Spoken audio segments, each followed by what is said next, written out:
যে গতকালকে যে নতুন দলের আত্মপ্রকাশ হয়েছে সেখানে আমাদের দাওয়াত দিয়েছিল আমাদের পূর্ব নির্ধারিত একটি প্রতিনিধি সভা, যেখানে আমাদের দল এবং অঙ্গ সংগঠনের কেন্দ্রীয় নেতৃবৃন্দের পাশাপাশি জেলা এবং উপজেলা পর্যায়ের নেতৃবৃন্দ আমন্ত্রিত ছিল। কাজে সাংগঠনিক বিবেচনায় আমাদের সেটি গুরুত্বপূর্ণ ছিল। আমরা কিন্তু নতুন দলের বিষয়ে, তরুণদের রাজনীতিতে অংশগ্রহণের বিষয়ে সবসময় ইতিবাচকভাবে বলে আসছি, কিন্তু এই জুলাই গণঅভ্যুত্থানকে কেন্দ্র করে যারা রাজনীতি করতে চাচ্ছে তাদের অনেকে আমাদের সহযোদ্ধা সহকর্মী ছিল। আমাদের কিছু নৈতিক জায়গা থেকে, আদর্শিক জায়গা থেকে তাদেরকে আমরা সুপরামর্শ দিয়ে আসছি, আমরা ভবিষ্যতেও দিব। কিন্তু আমরা শেখ হাসিনাকে বলেছিলাম যে সরকারের থেকে, দলীয় সরকারের অধীনে শেখ হাসিনা নির্বাচন করতে চেয়েছিল, সেটি রুখে দেওয়ার জন্য আমরা আন্দোলন সংগ্রাম করেছিলাম। কারণ সরকারের থেকে সে নির্বাচন করলে তো নির্বাচনকে প্রভাবিত করবে। এখন এই সরকারের উপদেষ্টা থেকে যদি তারা দল গঠন করে, তাহলে তো এটা সরকারি দল হবে। তাহলে আওয়ামী লীগের মধ্যে এই সরকারি দলের মধ্যে পার্থক্যটা কোথায়? গণ অভ্যুত্থানকে যেভাবে গুটি কয়েক ব্যক্তি কেন্দ্রিক গ্লোরিফাই করা হচ্ছে কিংবা কাউকে বিশেষ ভাবে ক্রেডিট দেওয়া হচ্ছে, সেটা তো বাস্তবতা না। এই গণ অভ্যুত্থানে বিএনপি, জামাত সহ বিশেষ করে এই গণ অভ্যুত্থানের তরুণরা যে ভূমিকা রেখেছিল, 18 থেকে যারা কুসংস্কার আন্দোলন করেছিল, তাদের কথা ওইভাবে কোনো জায়গায় বলা হচ্ছে না। এখন সরকারে আছে, সরকার উপদেষ্টা হয়ে তারা সরকার, ব্যবসা বাণিজ্য সবকিছু নিয়ন্ত্রণ করছে, গণমাধ্যমকে নির্দেশনা দিচ্ছে, এইভাবে খবর দেখাবেন, এইভাবে প্রচার করবেন, তারা প্রচার করছে।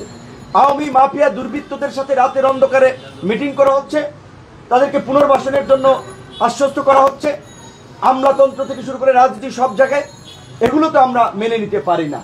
শুধুমাত্র বিএনপি একটা বড় রাজনৈতিক দল, বিএনপির অনেক ঘটনা, দু একটি ঘটনা বাইরে আসায় আমরা শুধু বিএনপিকে সমালোচনা করছি।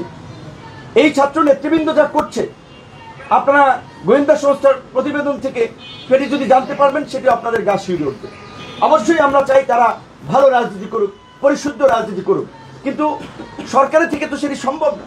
এখন একজনের দল গঠন করেছে, একজন পদত্যাগ করেছে, বাকি দুজন তো সরকারে আছে। সরকারের বিভিন্ন মন্ত্রণালয়ে ছাত্র উপদেষ্টাদের তদারকি কমিটি আছে।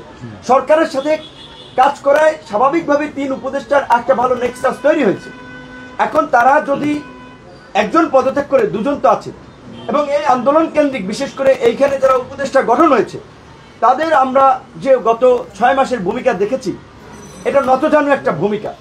তারা ছাত্র নেতৃবৃন্দের কাছে জিম্মি ছিলেন অনেক ক্ষেত্রেই। কাজী তারাও সক্রিয়ভাবে মেরুদণ্ড উঁচু করে অনেক সিদ্ধান্ত নিতে পেরেছে, অনেক কাজ করতে পেরেছে বলে এটা আমি মনে করি না। এটি যদি করতে পারতো, তাহলে দেশের এই আজকে পরিস্থিতি 6 মাস পরে এরকম হতো না। এবং 6 মাস পরে সেনা প্রধানের বলা লাগতো না পাবলিকলি, এনাফ ইজ এনাফ। এবং আমরা মনে করি যে সেনা প্রধান যে স্পিরিটের জায়গা থেকে কথা বলেছেন, সেটি যথার্থ। তিনি সংকটের আজ করতে পেরে কথা বলেছেন যে আপনারা এগুলো বন্ধ করেন, দ্রুত সময়ের মধ্যে নির্বাচনের দিকে হাঁটতে হবে। এছাড়া এখন আর গতি নাই। দেশি বিদেশি নানান ধরনের ষড়যন্ত্র হচ্ছে, বিভিন্ন এই ধরনের একটা খোলা অবস্থায় বিভিন্ন গোষ্ঠীকে ব্যবহার করা হচ্ছে। তো সেই জায়গা থেকে ছাত্র নেতৃবৃন্দ সহ অন্যান্য রাজনৈতিক দল, আমরা 42টি রাজনৈতিক দল হাসিনার বিরুদ্ধে আমরা আন্দোলন করেছিলাম একসাথে।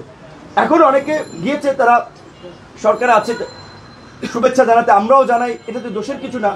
তবে আমরা মনে করি যে তাদের সরকার থেকে বেরিয়ে একটা সংগ্রামের মধ্যে দিয়ে গণ অধিকার পরিষদের তরুণরা যেভাবে 7-8 বছর উঠেছে, সেইভাবে তৈরি হওয়া দরকার। এখন তারা যদি, আমরা যেটা আওয়ামী লীগের আমলে বলেছিলাম না, আমাদেরকে কোটি কোটি টাকার অফার দেওয়া হয়েছে, সিটের অফার দেওয়া হয়েছিল, আমরা যাইনি সেখানে। যখন ওই জেনারেল ইব্রাহিম সাহেব কিংবা আপনার ওই শাহজাহান ওমরের মতো লোকেরা গিয়েছে, তখন আমরা বলেছিলাম যে শেখ হাসিনার সরকার রাজনীতিতে কোরবানির গরু, কোরবানির পশুর মতো কেনা বেচা করছে। এখনো তো তাই দেখছি। অনেক মানুষকে, যে আমাদের দুজন নেতা বা 2-1জনের কথা বললেন, আরে তরুণ ছেলেকে যদি অফার দেওয়া হয়, তুমি ডিসি অফিসে সব তোমার অ্যাক্সেসে চলবে, তুমি কাজকর্ম করবা, তোমাকে এমপি বানানো হবে, 2-4 কোটি টাকা দিয়ে হবে, তুমি আমাদের সাথে আসো। সরকারের পক্ষ থেকে যদি এই অফার দেওয়া হয়, তাহলে তো তারা যাবে। যারা গিয়েছে তারা আবার ফিরে আসবে। অতীতেও যারা গিয়েছে তারা অনেক এসেছে। গণ অধিকার পরিষদ হাওয়ার উপরে কোনো তৈরি হওয়া দল না, রাজপথের ধারাবাহিক আন্দোলন সংগ্রামের মধ্যে দিয়ে জন আকাঙ্ক্ষার ভিত্তিতে তৈরি হওয়া দল, যেই দলের ত্যাগ অনেক রয়েছে এবং একটা প্রতিকূল সময় তারা তৈরি হয়েছে। কাজে এই দল আছে, থাকবে এবং ভবিষ্যতে এই দলই বাংলাদেশকে ইনশাআল্লাহ নেতৃত্ব দিবে। সবাই দ্বিতীয় প্রশ্ন